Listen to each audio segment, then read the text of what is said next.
नमस्कार भाइयों। आप लोगों का स्वागत है मेरे YouTube चैनल मार्ग यात्री गुजरात में।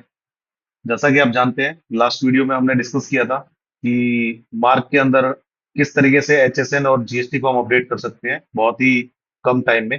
इसी तरीके से आज ये एक और नया वीडियो हम लेके आए हैं, जिसमें आप एक नए तरीके से अपने HSN और GST को वन शॉट में जल्दी से जल्दी कन्वर्ट कर सकते हैं। तो इस मेथड को अपनाने के लिए सबसे पहले हम अपने सॉफ्टवेयर के अंदर GST का पैच अपडेट करेंगे। तो GST पैच अपडेट करने के लिए आपको या तो हमारी वेबसाइट पे जाना है margerp.com पे, और वहां से GST पैच डाउनलोड करके आपको अपने सॉफ्टवेयर के अंदर पेस्ट कर देना है। और सॉफ्टवेयर को जैसे आप रिस्टार्ट करेंगे, आपका पैच अपडेट हो जाएगा। इसके अलावा हमारे पास यहाँ पर लिंक्स में एक ऑप्शन है, जहां पर आप डाउनलोड्स में जाके सिंपली आप ऑल अपडेट पे क्लिक करेंगे, तो आपका ये सॉफ्टवेयर ऑटोमेटिकली सारे जितने भी अपडेट्स आए हैं GST से रिलेटेड या फिर हमारे किसी अन्य ऑप्शन से रिलेटेड, वो सारे अपडेट हो जाएंगे। अब ये अपडेट होने के बाद आपको करना क्या है, आपको सिंपली अपना सॉफ्टवेयर के अंदर GST वाले मेन्यू में जाना है, और यहाँ पर आपको मिलेगा GST टैक्स रेट्स। ये वाले ऑप्शन के अंदर जाने के बाद आपको ये पूछेगा कि आपने बैकअप लिया है कि नहीं। तो आपको मैं बता देता हूँ कि अगर आप किसी भी तरीके का चेंजेस कर रहे हैं GST से रिलेटेड, तो मेरी रिक्वेस्ट है कि आप अपने सॉफ्टवेयर का वो बैकअप ले लीजिए। उसके बाद आप कोई ना कोई काम कीजिए। तो मैंने इसको यस कर दिया कि मैं अपना बैकअप ले चुका हूँ। इसके बाद आपको सॉफ्टवेयर इस तरीके से डायलॉग बॉक्स देगा। अब इस डायलॉग बॉक्स में हमने डाटा को दो पार्ट में बांट दिया है। मतलब मोस्ट प्रोबेबली मेरा जो ज्यादातर आइटम है सॉफ्टवेयर के अंदर, वो 12% और 18% वाले हैं। आपके केस में अगर आपको लगता है कि भाई आपके आइटम 28% का है ज्यादातर, तो आप यहाँ ये वाली यूटिलिटी को दूसरी बार भी रन कर सकते हैं, और 12 की जो 5 की है उसकी जगह आप 28 को 18 कर सकते हैं।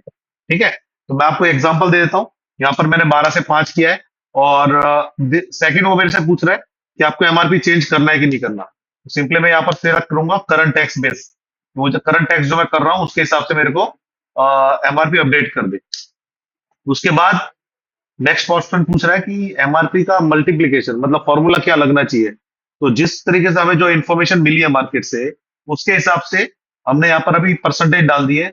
आपको लगता है कि आपकी परसेंटेज अलग है 12 से 5 के लिए, तो आप यहाँ पर वो डाल सकते हैं। यहाँ पर एग्जाम्पल दिया गया है, अगर आपकी MRP 100 रुपए है, तो उसकी जगह 93 रुपए 75 पैसे आपकी MRP हो जाएगी। अगर आपका गुड्स पहले 12 में था और अब 5 में आ रहा है तो। ठीक है, उसके बाद आपकी जो ओल्ड MRP है, वो आप यहाँ से कहाँ पर शिफ्ट करना चाहते हैं। अगर आप चाहते हैं कि आपकी MRP रेट H में शिफ्ट हो जाए, या फिर आपकी जो MRP है वो G में शिफ्ट हो जाए, या फिर F में शिफ्ट हो जाए, तो आप वो शिफ्ट भी करा सकते हैं, ताकि जो नई MRP रहेगी वो तो MRP कॉलम में ही रहेगी, और जो पुरानी MRP है वो H रेट में चली जाएगी। तो इससे हमारे पास दोनों MRP मेंटेन करने का ऑप्शन हमें मिल जाएगा। उसके बाद कुछ कस्टमर्स ऐसे भी हैं जिनको अपने सेलिंग के रेट्स भी चेंज करने हैं। अगर वो सेलिंग रेट उनका ए रेट है, और ए रेट को भी वो कुछ परसेंटेज से मल्टीप्लाई करके कम करना चाहते हैं, तो उसके लिए भी हमने ऑप्शन दे दिया है। करंट टैक्स बेसिस पे उसको भी वो कम कर सकते हैं सेम परसेंटेज में। ठीक है, अगर उसका सेलिंग रेट 100 रुपए था, तो अब वो 93 रुपए 75 पैसे सेलिंग रेट हो जाए इस तरीके से। दोस्तों मैं फिर रिपीट करता हूं, ये खाली 12 से 5 के लिए है परसेंटेजेस।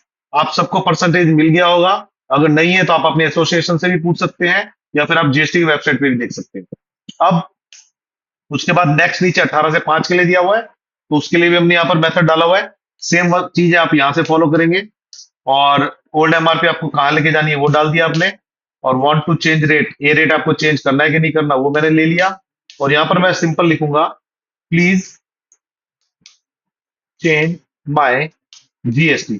इतना लिख के जैसे ही मैं यहाँ पर एंटर प्रेस करूंगा, सॉफ्टवेयर वन शॉट में आप देख सकते हैं एक ही बार में सारा का सारा HSN और GST मेरा अपडेट कर देगा। जो मेरा 5% का नहीं था, पहले 12 और 18 का था, वो 5 में कन्वर्ट कर देगा। ठीक है, तो इतने से प्रोसेस में आप कर सकते हैं। अब यहाँ पर कुछ लोगों को क्वेश्चन हो सकता है कि भाई ये तो मेरे सारे के सारा 12% या 18% वाले को कन्वर्ट कर देगा 5 में। तो जी हाँ, ये सही बात है कि उसको कन्वर्ट कर देगा, लेकिन हमारे पास हमें पता है कि भाई हमारे बहुत कम रेशियो है जो मेरा 18 से 0 में गया है, या फिर जो 18 का 18 में ही रहा है। तो मैं उसको इजीली यहाँ पर सिंपल ईज ऑफ GST में जाके कर सकता हूँ। आप यहाँ ईज ऑफ GST के अंदर जाएंगे, सिंपली आप यहाँ पर अपना सारा आइटम लिस्ट ओपन करेंगे, और इसको F6 करके समराइज कर देंगे। समराइज करने के बाद आपको सारे HSN दिखने लग जाएंगे 5% वाले। अब आपको लगता है मेरा कोई HSN है जो मेरा कन्वर्ट नहीं हुआ, तो आप उसको दोबारा से 9 9 18 कर सकते हैं, कोई प्रॉब्लम नहीं है, राइट। तो यहाँ पर आप इजीली वो दोबारा से चेंज कर देंगे, और जैसे ही बाहर आएंगे तो आपका वो एक HSL 18 में चला जाएगा वापस। तो मुझे लगता है कि ये एक तरीका और है जिसको हम बहुत फास्ट तरीके से अपना सकते हैं, और अपनी बिलिंग को जल्दी से जल्दी हम एक्टिवेट कर सकते हैं। और यहाँ पर जो हमने नई MRP क्रिएट करी है, अगर आप चाहते हैं कि वो मुझे बिल में प्रिंट करानी है, तो नई MRP तो आपकी ओल्ड MRP की जगह प्रिंट हो ही जाएगी, बट जो ओल्ड MRP प्रिंट कराना चाहते हैं उसके लिए आपको हमारा संपर्क करना पड़ेगा। और हमारा संपर्क करेंगे तो हम उसको आइटम के नीचे या कहीं पे भी हम बिल फॉर्मेट में उसको प्रिंट करा सकते हैं, बट उसके लिए हम कोई कॉलम ऐड नहीं करेंगे, कोई हम फॉर्मेट में चेंजेस नहीं करेंगे। ठीक है सर। अच्छा, एक एक क्वेश्चन और आता है इसके अंदर कि अगर किसी ने ये यूटिलिटी चला दी, मान लेते हैं किसी ने यूटिलिटी चला दी और उसको पहले MRP चेंज नहीं करना था, उसने यहाँ नो रख के उसको अपडेट कर दिया, चला दिया इस यूटिलिटी को, तो यूटिलिटी तो चल जाएगी लेकिन उसका MRP अपडेट नहीं होगा। अब वो कस्टमर के माइंड में ये उठता है कि मुझे अब MRP भी चेंज करनी है, तो उसके लिए उसको कुछ नहीं करना, दोबारा इसी यूटिलिटी के अंदर जाना है, और यहाँ पर आपने सिलेक्शन दिया हुआ है करंट टैक्स बेसिस, उसकी जगह उसको ले ले रहा है ओल्ड टैक्स बेसिस। अगर वो ओल्ड टैक्स बेसिस ले लेता है इस ऑप्शन के अंदर, तो उसको सॉफ्टवेयर क्या करेगा, पुराना डाटाबेस चेक करेगा और चेक करेगा कि भी ये पहले 12 था और 5 हुआ है, तो उसका MRP अपडेट कर देगा सेम परसेंटेज से। अगर आप रेट ए भी अपडेट करना चाहते हैं तो रेट ए के लिए भी आप सेम मेथड अपना सकते हैं, ओल्ड टैक्स रेट।